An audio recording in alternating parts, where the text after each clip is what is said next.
ازيكم عاملين ايه؟ وحشتني جدا جدا من الفيديو اللي فات. يلا بقى نسمي الله ونصلي على رسولنا الكريم ونبدأ مع بعض اقوى روتين. بصراحة انا بستنى اليوم اللي اخلص فيه من الهدوم والمفروشات الشتوي، بيبقى حجمها كبير كده وعاملة زحمة في الدولاب وواخدة مكان كبير. هنخزن مع بعض الهدوم الشتوي وهقولك على كذا وصفة وطريقة تعملوهم اثناء التخزين، وكمان هنعرف مع بعض كذا غلطة وقعت فيهم عشان تتجنبيها. الهدوم دي مغسولة كويس جدا وريحة المعطر بتاعتها انا شماه، فمش هحتاج ان انا اغسلهم تاني. واهم حاجة لازم اخد بالي منها قبل ما اخزن الهدوم هو انها تكون اتحمصت اطول فتره ممكنه في الشمس، عشان لو اتخزنت وهي فيها نسبه رطوبه هتكون عفن في الهدوم. تاني حاجه لازم اخد بالي منها قبل ما اخزن الهدوم هو الكيس اصلا اللي هخزن فيه الهدوم نفسها، لازم يتغسل كويس جدا قبل ما اخزنهم، واقلبه على ظهره واسيبه اطول فتره ممكنه في الشمس. ممنوع تخزني هدوم الشتوي مكان الصيفي من غير ما تغسلي الكيس، لان ده ممكن ينقل فطر او حشره العته من الهدوم الصيفي لو انت كنت خزنتهم بطريقه غلط. وانا بعمل دوره غسيل للهدوم بظبط التايمر بتاع التنشيف على دقيقه واحده عشان يفضل ريحه المعطر في الهدوم بعد ما تنشف، لكن لو كان وقت التنشيف على اكتر من دقيقه ريحه المعطر هتخرج من الغسيل من قبل ما اخرجه من الغسال. لو عملتي كده بالاضافه لكذا خطوه هقولك عليها في الفيديو وانت بتخزني الهدوم الشتوي هتخرجيهم الشتاء الجاي بنفس الريحه دي. النفتالين هو ماده كيميائيه بيستخدموها في تخزين الهدوم من الموسم للموسم او من السنه للسنه، بس مضر جدا بالجهاز التنفسي وكمان بيحفز نمو الخلايا السرطانيه في الجسم.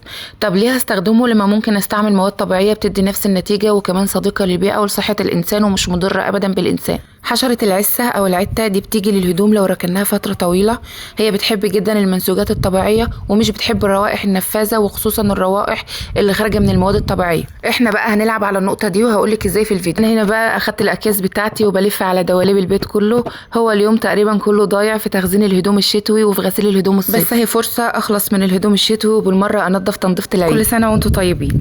هنا كنت لميت هدوم كل الدواليب واخرهم دولاب اوضة البنات ده اللي بخزن هدومه زي ما انتم شايفين، وكنت لميت كل الجواكت والبلطوهات طبقتهم كده على وش كيس التخزين، بس هرجع اخرجهم تاني وهتعرفي ليه. لحد هنا كنت الحمد لله خلصت وخرجت كل الهدوم الشتوي من كل الدواليب. ورق الفازلين ده انا هستخدمه، هعمل بيه اكياس حفظ للمواد اللي هحفظ بيها الهدوم من الموسم للموسم. ده ورق تغليف بتغلف بيه الهدايا، لو ما عندكيش هقولك على البدائل بتاعته ومتوفره في كل بيت. هو مساماته صغيره هتكون منفذ للروائح اللي هحطها فيه، وكمان مش هيخرج الحبيبات اللي هتكون فيه. هقطع الطول والعرض اللي انا عاوزاه وهقفلهم بالمكنه من 3 اتجاهات وهسيب ناحيه بس اللي مفتوحه. مش لازم مكنه، ممكن تعمليها على ايديكي، وانا هعمل واحد دلوقتي معاكي على ايدي بالابره.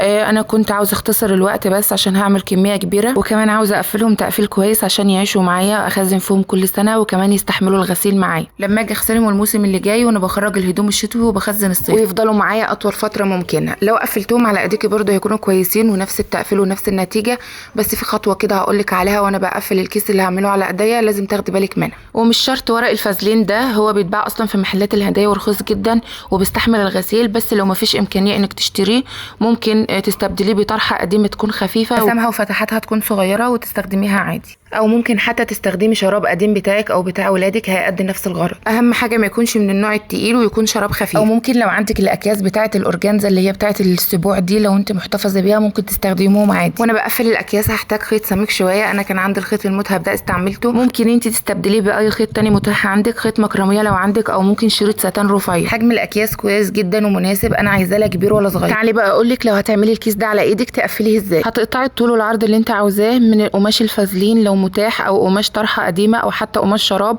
على حسب المتاح عندك. انا قطعتها على شكل مستطيل وهطويها 2، والحجم ده مناسب جدا انها تاخد عندي معلقه او معلقتين من المواد اللي هحفظ بها الهدوم. هقفلها بالابره من ناحيتين وبكده تكون 3 نواحي عندي مقفلين وناحيه واحده بس هي اللي مفتوحه. اهم حاجه لازم اخد بالي منها وانا بقفل الكيس ده على ايديا ان لازم تكون الغرزه ضيقه، عشان لو الغرزه واسعه اي حاجه هحطها في الكيس هتقع ما بين الغرز وبعضها.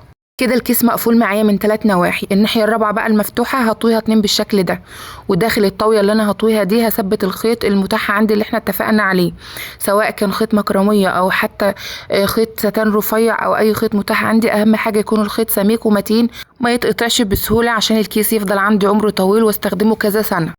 بعد ما اثبت الخيط جوه التانية اللي تنتها على حرف الكيس هبدأ ان انا اقفل الكيس من التانية دي بعد ما ثبت الخيط جوه التانية اللي تانيتها على حرف الكيس، هقفل التانية دي بالخيط والابره. اهم حاجه وانا بقفل التانية على الخيط اتاكد ان بخيط بعيد عن الخيط اللي هربط بيه الكيس، لان لو الابره خيطت فوقه الكيس مش هيقفل معايا. اول ما اوصل للنقطه اللي بدات منها خياطه هسيب مقدار غرزه عند الخيط اللي ثبته جوه التانية عشان اعرف اربط الكيس من عندها. وبعد ما خلصت خياطه وقطعت الخيط الزياده بالابره هقلب الكيس على وشه، وبكده اكون عملت اجمل اكياس حفظ لتخزين الهدوم تعيش معاكي بدل السنه 10.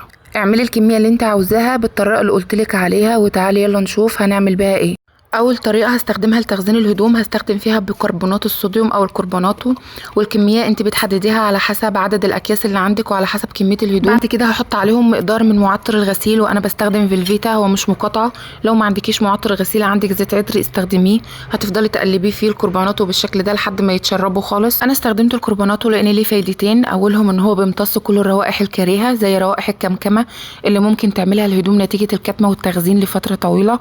تاني ميزه ان هو بيحتفظ بالروائح لاطول فتره ممكنه، فهتفضل ريحه المعطر في كيس الهدوم لحد ما تخرجيهم الموسم اللي جاي. خلي بالك لو انت عملت الاكياس دي بايدك وكانت الغرزه اللي عملتها كانت واسعه ما كانتش ضيقه، فالكربوناتو هيخرج ما بين الغرز وبعضها. عشان كده لازم وانت بتعملي الاكياس دي على ايدك تخلي الغرزه ضيقه، ده في حاله ما تكوني عايزه حاجه تعيش معاكي بدل السنه سنين طويله. اما لو انت عاوزه تريحي نفسك ومش عاوزه تعملي الاكياس ديت، فانا هقولك على البديل. تجيبي ورق الفازلين لو متاح، او قماش طرحه خفيفه او شراب خفيف، وهتفرديها وتحطي فيها مقدار معلقه او معلقتين من الكربوناتو ومعطر الغسيل وتعقديها بالشكل ده. طب لو ما عندكيش لا ده ولا ده، فانت ممكن تجيبي ورق مناديل بتاع المطبخ ده وتستخدميه بنفس الطريقه. بس في غلطه هنا انا وقعت فيها عاوزه اقولك عليها عشان ما تعملهاش. المناديل هتشرب سائل المعطر اللي في الكربوناتو وهتبدا تتقطع ويقع منها الكربوناتو ويغرق الهدوم. عشان كده المناديل مش هينفع يتحفظ فيهم الكربوناتو بالمعطر، بس هتنفع مع الطريقتين اللي لسه هقولك عليهم. تاني مكون بقى ريحته قويه جدا على حشره العته او العثه، وهو النعناع المجفف، ومتوفر في كل بيت.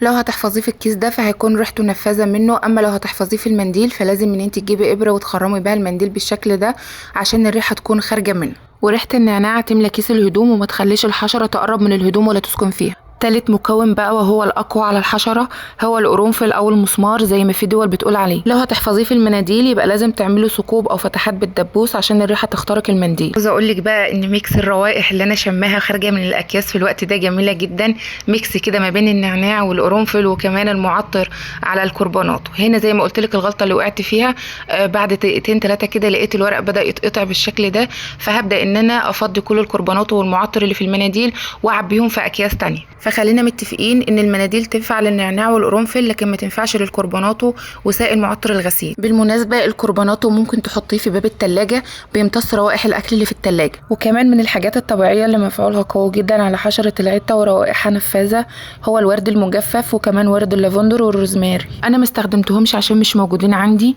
لكن لو متاحين هجهز كيس من كل نوع فيهم واحط مع الكربوناتو والقرنفل والنعناع في كيس تخزين الهدوم، نتائجهم ممتازه جدا. لكن لو مش موجودين فالنعناع والقرنفل والكربوناتو بالمعطر كفايه جدا لتخزين الهدوم من الموسم للموسم. قبل ما اوزع الاكياس في الهدوم هخيط الكيس ده، هو اتقطع مني وانا بحاول احركه من مكانه. الابره دي انا مش عارفه مقاسها كام، بس بستخدمها لخياطه الحاجات الكبيره اللي زي دي. في انواع كتيره للاكياس بتاعه تخزين الهدوم والبطاطين، بس انا بصراحه ما جربتش غير النوع ده، هو كويس جدا معايا، بستخدمه كل سنه طبعا مع اتباع الخطوات الصحيحه لتخزين الهدوم، وبخرج الهدوم كل موسم زي ما هي في بدايه ما خزنتها. وانا بخزن الهدوم دي فرستها كويس جدا وخرجت منها الهدوم اللي ما استخدمتهاش طول الشتاء، وكمان الهدوم اللي صغرت على ولادي واللي مش هستخدمها الشتاء اللي جاي وهطلعهم لحد محتاجهم. والهدوم الخريفي انا خزنتهم في مكان لوحدهم وقريبين ليا عشان هخرجهم قبل الهدوم الشتوي. وانا بطبق الهدوم عشان اخزنهم بطبقهم تطبيقه صغيره، واحاول على قد ما اقدر تكون التطبيقه كلها بمقاس واحد عشان اوفر في المساحه واخزن اكبر كميه من الهدوم في كيس واحد. هنا انا كنت طبقت الجواكت والبلطوهات على وش الهدوم عشان ما تتكسرش، بس انا قلت بما ان دولاب اوضه الضيوف فاضي فانا هعلقهم في الدولاب. من ناحيه هحافظ عليهم بحالتهم مفرودين لحد الشتاء اللي جاي، ومن ناحيه تانية بستغل المساحه اللي فاضيه اللي في دولاب اوضه الضيوف. هعلقهم في الدولاب وهسيبهم لحد ما اجيب لهم كفرات تغليف زي اللي بتيجي فيها البدل والفساتين من الدراي كلين. واهم حاجه وانا بغلف الجواكت وخصوصا الجلد بسيب لهم تهويه في الكفر عشان الجلد ما يقشرش، وحتى الفساتين السواريه بغلفهم بنفس الكفر عشان افضل محافظه عليهم والاستراس اللي فيهم ما يقعش ولا يناتش الفساتين التانية. نيجي بقى للمكان اللي هحفظ فيه الاكياس دي. انا بصراحه كسلت اشيل مرتبه السرير واحطهم تحته، خصوصا ان انا عاوزه لسه اغير مكان السرير، فانا قلت هستغل الظرف الفاضيه دي في طلاب الضيوف واحطهم فيه مؤقتا كده لحد ما اغير مكان السرير واخزنهم تحته. هنا انا كنت بجرب اخلي الكيسين دول جنب بعض، بس الطرفه ما قفلتش كويس، فانا هشيل كيس كبير فيهم واستبدله بكيس اصغر. انتي ممكن لو مش عاوزه تخزنيهم تحت السرير تستغل المكان ده في الدولاب تحت الشماعه لو مش متعلق عليه فساتين طويله، او ممكن تطوي طول الفستان 2 على الشماعه لو ده مش هيأثر على الفستان، وتستغل المساحه اللي تحته دي وترص فيها اكياس الهدوم او اي بوكس تخزين هدوم عندك. هنا انا كنت خرجت الجواكت والبلطوهات والبليزرات، وهوزع اكياس الكربونات والنعناع والقرنفل على الاكياس بتاعه الهدوم، وهوزعهم على كيس الهدوم كله من تحت وفي النص وعلى وش الهدوم. كل ما بتكتري في الاكياس بتاعه الكربونات والنعناع وكمان القرنفل كل ما كان ريحه الكيس بتاعه الهدوم اجمل واقوى وبيحافظ على الهدوم اكتر. هنا هقفل الضرفه هتقفل معايا، وهسيب الجواكت والبلطوهات دي كده زي ما هي لحد ما اشتري لهم الكفرات اللي هحفظهم فيها للموسم اللي جاي. لو انت بقى هتخزني الهدوم دي تحت السرير فلازم ان انت تفرشي تحتها سجاده قديمه وتعملي عازل بينها وبين السيراميك عشان اي رطوبه في السيراميك ما توصلش للهدوم. وحتى لو هتخزنيهم في الدولاب فلازم تفرشي تحت الاكياس اي عازل عشان لو في نسبه رطوبه واصله من السيراميك للخشب. مهم جدا توزعي اكياس حفظ الهدوم بالمكونات اللي عملناها توزيع عادل في الكيس كله عشان الهدوم كلها تستفاد منها. لحد هنا انا كنت خلصت تخزين الهدوم الشتوي، ولو الفيديو عجبك ما تنسيش تعملي لايك واشتراك في القناه لو انت اول مره بتشوفيني، وان شاء الله نتقابل في فيديوهات جايه كتير، والسلام عليكم ورحمه الله وبركاته.